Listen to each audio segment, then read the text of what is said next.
welcome to our latest and greatest edition of Spotlight on Success. I have the pleasure of being here with Lane Barker, the Executive Director of Devereux. How are you? I'm great, Angela. How are you? I'm good, and I'm excited about this conversation. Good, so am I. Tell me about, or tell our viewers about Devereux Arizona and what it is you do.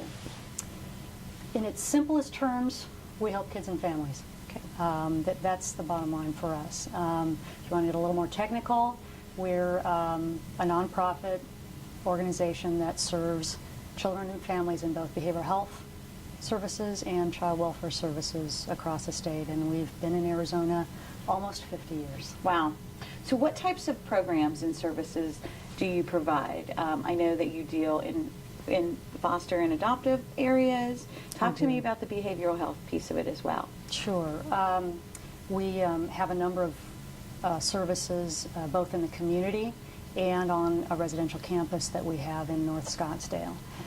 By far, though, most of the services that we provide to families are in the community.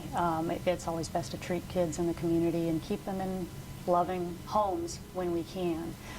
When that's not possible, we have a residential facility and special education school in Scottsdale here, and usually serve kids for anywhere from 3 to 6 months in those programs. And it's really kind of a tune-up or a stabilization sort of process, and our goal is to get that child back into the community and into their home as soon as possible. Okay. And let's talk about community, and in particular the LGBT community, because you are working diligently at Devereux, Arizona to make sure that this entire conversation and the programs that you're providing are very much LGBT inclusive. Right.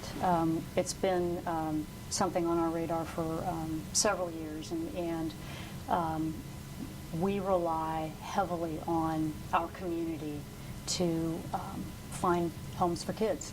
We have probably close to 400 kids in foster care right now between Phoenix area and Tucson, and about 60 of those roughly are placed in therapeutic foster homes because of behavioral health or clinical issues they may be facing. The rest are what we would call in more traditional or regular kind of foster care, kids who've been taken from their homes because of abuse or neglect, reports to CPS, and that's a program where we do 24-hour admissions, essentially. So we might get a call at 2 o'clock in the morning saying we have a child we need to place, and we're on call and we have staff ready to make that happen to keep those kids safe.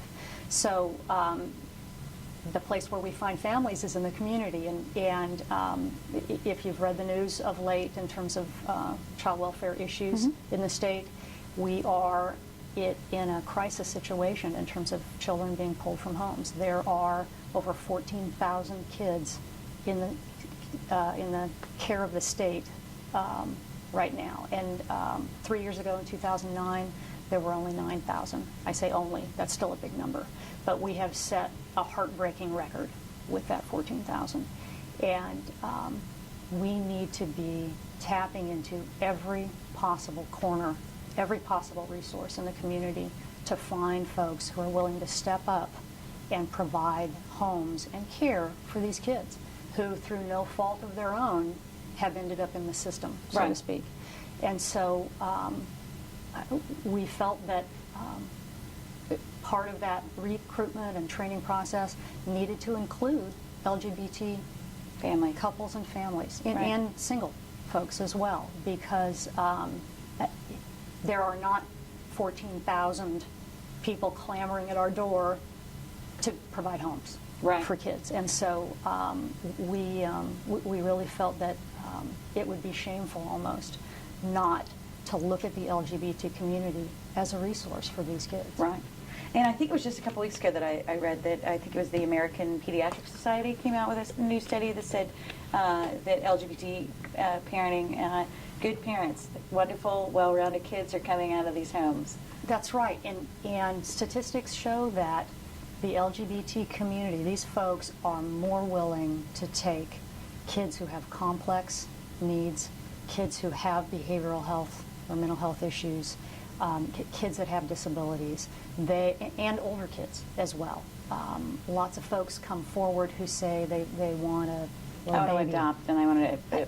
Right. Everybody wants a puppy. Right, exactly. Right. And folks in the LGBT community have really demonstrated that they are willing to open their doors to any child who needs a loving home.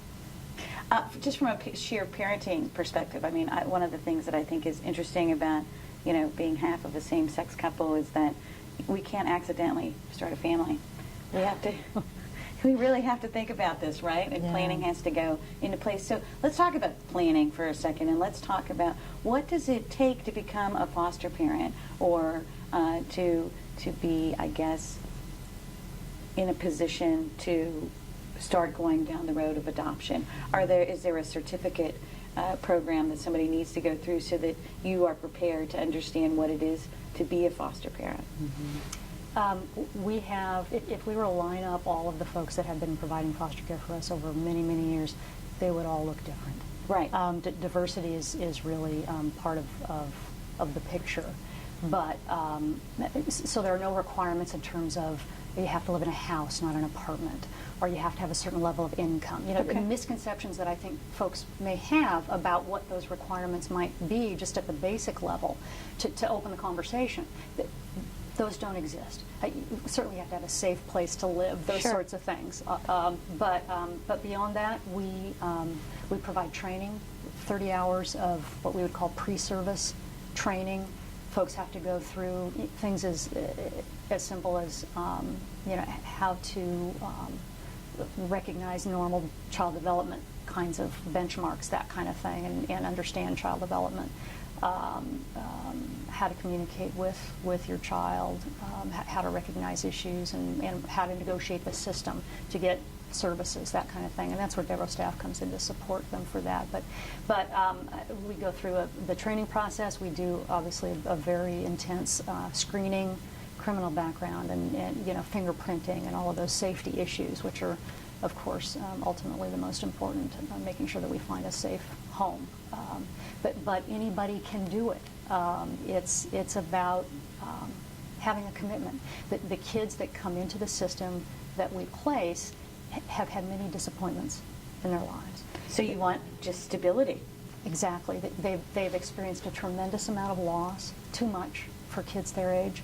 We have had kids who come to us, and they might be a 10 or 12-year-old, and they've already in their short life had 12 or 15 or sometimes 20 different homes.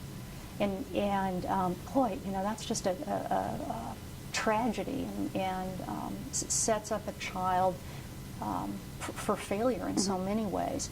And being able to find that stability, that home that's going to be there, those parents that are going to be there no matter what, is the bottom line. And that really just takes a big heart and commitment, and knowing that you're in for the long haul. Right.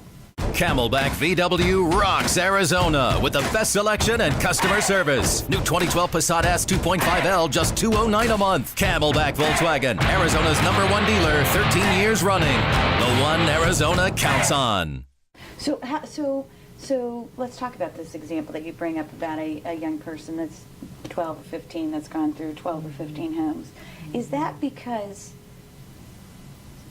they're not staying in the foster home long enough, and is it because we're trying to move these children back into their natural parenting, and maybe it's too soon, or why would a kid be kind of bounced around that much, or maybe the foster parents just didn't have quite as much of a commitment as they realized they needed to be, or a little bit of both?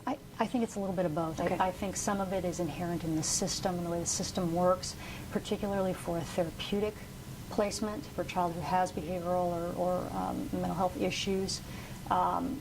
They can be very challenging and very stressful. It's a while to find the right home. Right, and we do unfortunately have folks who sort of, once they're into that, it may become overwhelming. Sure. And they don't feel like they're really able to continue and to make a positive difference in that child's life. And that's admirable. We don't want a family to continue fostering if they don't feel like they're able to do that in a meaningful and positive, consistent way. So might result in a child being moved.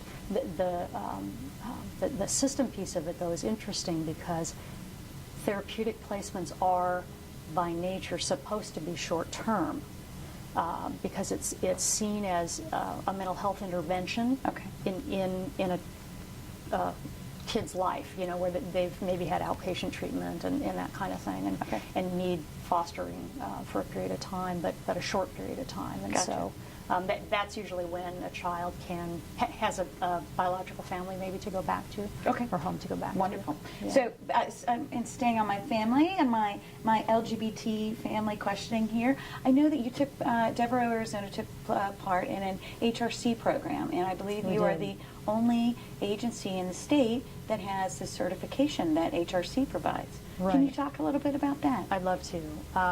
The HRC Human Rights Campaign. Human Rights Campaign. Just call me HRC. They'll be okay with that. It's all right. All right. We, about 2 years ago, as a leadership team, started conversations around this growing program we had called Proud Families, which is our LGBT fostering and adoptive program, and felt like we wanted to make a more formal statement to the community about the importance of that program for us and the importance of that the LGBT community plays in foster and adoptive care for kids. So we began conversations, and honestly, it took probably 2 or 3 months of that to really sort of walk through what that would mean if we pursued that, and what the impact would be, and thought, you know, certainly positive impact. Would there be any downside to it? And we talked about alienating donors and that sort of thing, and ultimately at the end of that process came to the conclusion that it was just simply the right thing to do. And well, it's the right thing to do, and if we make really good parents and you're trying to reach into the LGBT community and you have a commitment to diverse families, and really at the end of the day the true commitments to the kids, then you were absolutely just leading by doing 100% the right thing. Yeah, it has turned out to be a wonderful wonderful part of our organization now. And so what happened was we went through the HRC's training program, had all of our senior leadership team trained, and then all of our foster and adoptive program staff trained. And that happened about, I guess, 2 years ago this summer, 3 years ago this summer. Then we had an extensive review of our policies and procedures, made sure our language was LGBT absolutely inclusive, right? And then met a list of 10 benchmarks that the HRC sets around different elements of the way we provide services and the way we recruit staff and policies and all that sort of thing, and achieved what they call the Seal of Recognition, which is part of their All Children, All Families initiative.